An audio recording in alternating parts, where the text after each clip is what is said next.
De kopse kant van een deur of een raam schilderen. Moet je die schilderen met de kleur van buiten of de kleur van binnen? In deze aflevering ga ik je meerdere onderdelen laten zien en vertel ik je waar je op kunt letten bij het schilderen van een deur of een raam.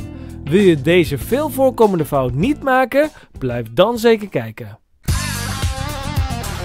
Schildersbedrijf Edens, de vakman voor uw woning. Deze aflevering wordt mede mogelijk gemaakt door Kip Tape.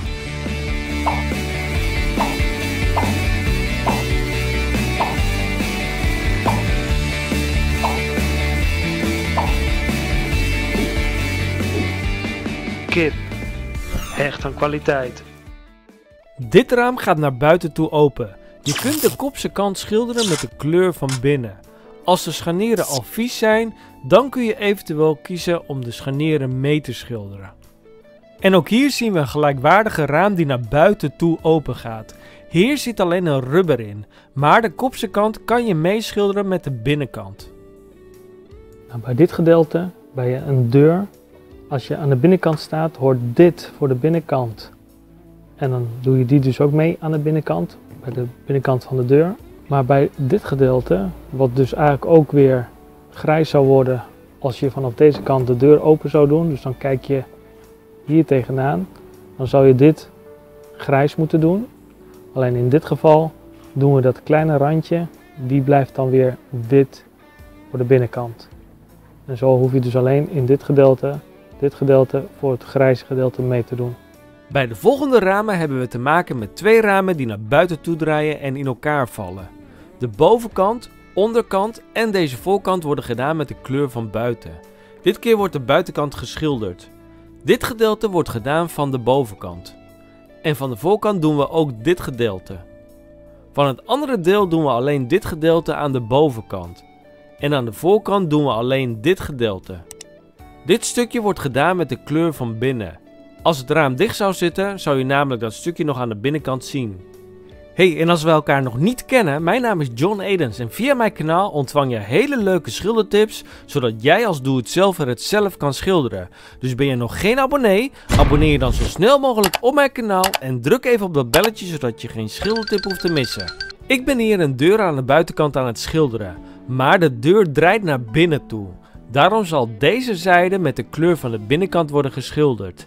En alleen deze zijde hoort bij de kleur van de buitenkant. Bij een opdekdeur, dan heb je dit randje. Dus als je de volle vlak hebt, dan heb je hier nog een klein randje. En daar, dit stukje waar je hier tegenaan komt, dat is nog voor dit gedeelte. En dan gaan we naar de andere kant. En dan zou je zeggen dat hier het ook het eindigt, maar dit gedeelte hoort bij deze vlak. Dus deze vlak doet mee met dit hele stuk vanaf deze rand. Dus dit, als dit nou blauw zou zijn of rood, dan zou dat hier stoppen precies op de rand. En zou je dit gedeelte, dit stuk en dit gedeelte meenemen als één kleur. Alleen omdat het een opdekdeur is, zien we hier nog het laatste stukje vanaf de binnenkant. En dat stukje, dat wordt wel weer aan deze kant meegedaan. Dus alleen dit stukje en dan vanaf de binnenkant hoort dan voor dat andere gedeelte. Hier zie je precies wat nog binnen is en wat buiten is. De lat aan de buitenkant is meegedaan met het groene gedeelte. En bij de andere deur is de lat meegedaan met de witte kleur van binnen. Zodra je de deuren sluit, dan zou je namelijk de witte lat aan de binnenkant zien. Daarom is die wit. Deze deur die gaat naar binnen toe open. En dan zie je dat deze binnenkant, die is nu wit gedaan. Maar eigenlijk hoort die aan de buitenkant. Want wij kijken straks van buitenaf. Jullie kijken nu tegen de deur aan. En daardoor zie je dat dit eigenlijk nu donker is. En dan zou je dit gedeelte ook donker mee moeten schilderen. En dan is die eigenlijk beter in die kleur zoals dit hoort. Dus dit hoort nu eigenlijk zwart. Dus die ga ik straks zwart schilderen. Dit gedeelte aan de binnenkant is die wit. En dan moet je deze lijn dus wel wit meedoen. Dus dit is goed. Dit zit in de goede kleur zo. En dan hou je dit gewoon wit bij elkaar. Als je dit wil schilderen, dan is het beste natuurlijk om dit even af te plakken. Hierin te snijden. En dan kun je die in de kleur meedoen.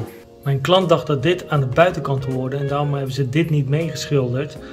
Maar het raam gaat dus naar buiten open en dan hoor je dit wit mee te doen. Dus ik ga dit nog even voor ze wit maken en dan is het geheel wat mooier afgewerkt.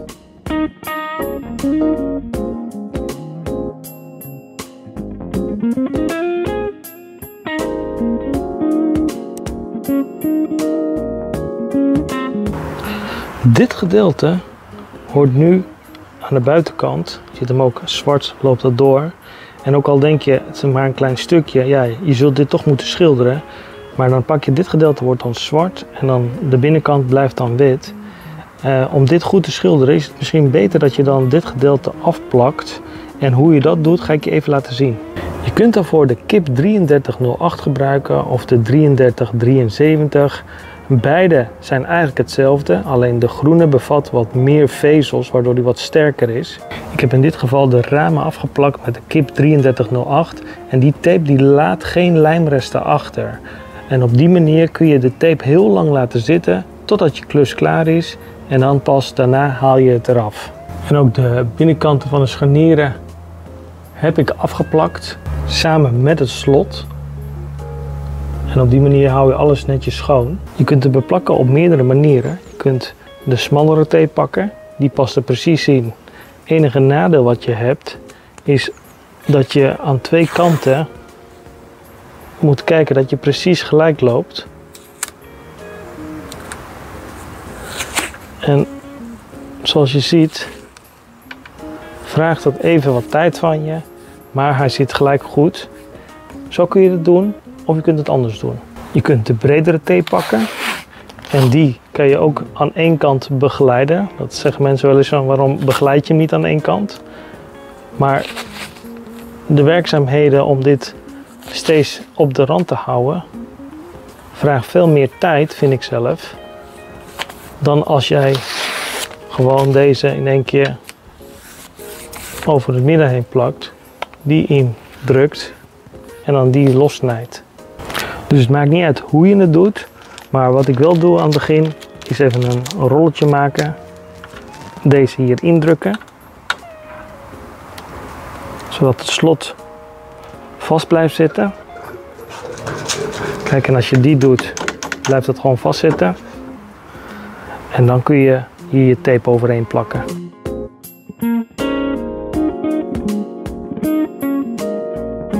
Zodra je dat hebt gedaan, doe je even met je nagel langs die rand, andere rand mee pakken, dat is genoeg. En dan druk je je mesje erin en dan snij je hem zo los.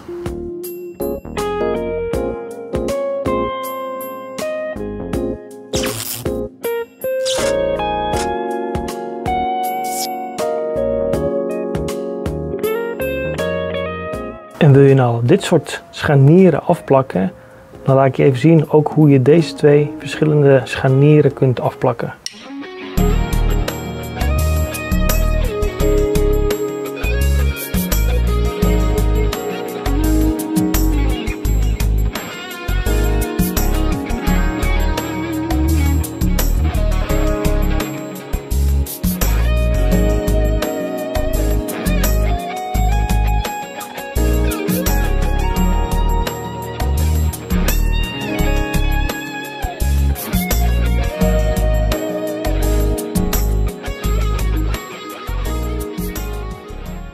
Nou, je weet dat deze kant, die hoort eigenlijk aan de binnenkant. Dus dit gedeelte wordt straks wit. Je ziet bij mij, zie je dat ik dat zwarte heb ik iets door de hoek heen gelaten. Omdat die hoeken namelijk allemaal rond zijn. En dan is het heel lastig om daar je lijn goed op aan te brengen. Dus ik heb hem bewust iets verder door de hoek heen geplakt. En als je dan wat van je tape pakt, dan kun je een deel van die tape, als je bijvoorbeeld een heel stuk hebt, dan kun je deze precies een klein beetje over het zwarte heen plakken, op die hoek. Druk je even aan.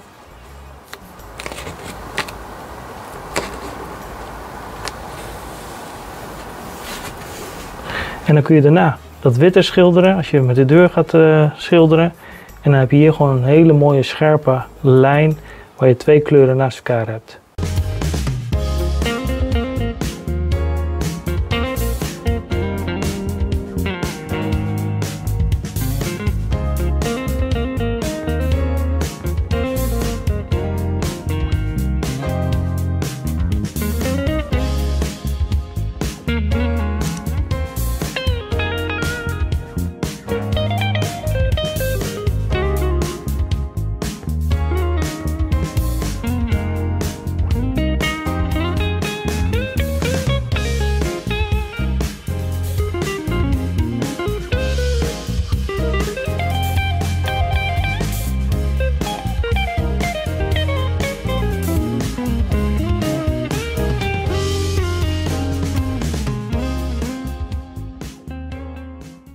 Deze kiptape en alle andere producten die je in mijn filmpje ziet, kun je via mij bestellen door te mailen naar info@schildersbedrijfedens.nl. Op die manier sponsor jij mijn filmpjes, zodat ik nieuwe afleveringen kan blijven maken om jou verder te helpen bij het klussen.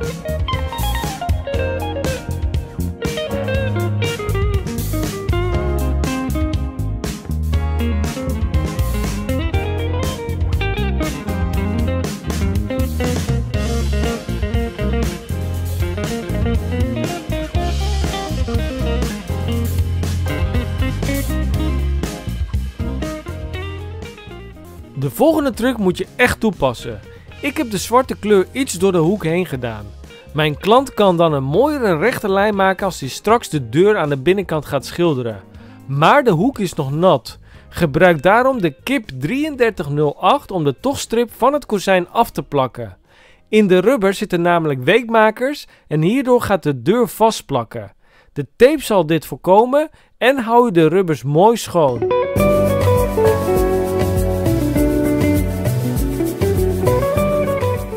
Na weken haal ik de tape eraf en je ziet een mooie rechte lijn zonder lijmresten.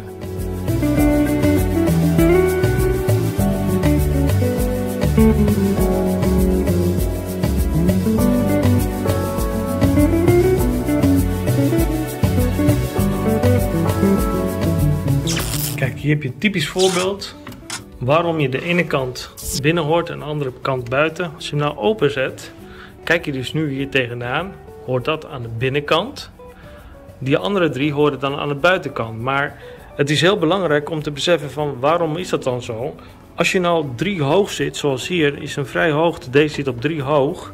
Dan kun je dus nu niet meer hieronder bij of daarboven of helemaal aan de voorkant. Dan wordt het een stuk lastiger om erbij te kunnen komen. Dus dat is de reden als je zegt van oké, waar je tegenaan kijkt, dat hoort aan de binnenkant, kan je ook makkelijk bij. Die andere 3 kan je niet bij. Dat is eigenlijk de buitenkant. En als je buiten een steiger hebt, dan kun je dus die 3 gedeeltes kun je dan wel bij. Zou het raam helemaal naar binnen openklappen, dan heb je aan de binnenkant dus 3 stukken en aan de buitenkant 1. Maar in dit geval is het dus 1 kant die aan de binnenkant hoort. En die andere 3 waar je dus eigenlijk niet bij kan vanwege de hoogte. Die 3 horen aan de buitenkant. De ramen plak ik af met de kip 3373 om mooie rechte lijnen te krijgen. Maar wil je nou een mooie techniek leren om binnen op een muur of plafond mooie rechte lijnen te krijgen? Bekijk dan de aflevering die hier rechts in het scherm verschijnt. Daar leer ik je 2 technieken hoe jij dit probleem makkelijk en mooi kunt oplossen. En als jij die stappen volgt, dan kom jij tot een goed eindresultaat. Gun mij nog zoveel mogelijk blauwe duimpjes en abonneer je snel op mijn kanaal. En ik zie je in het filmpje hiernaast. Adios!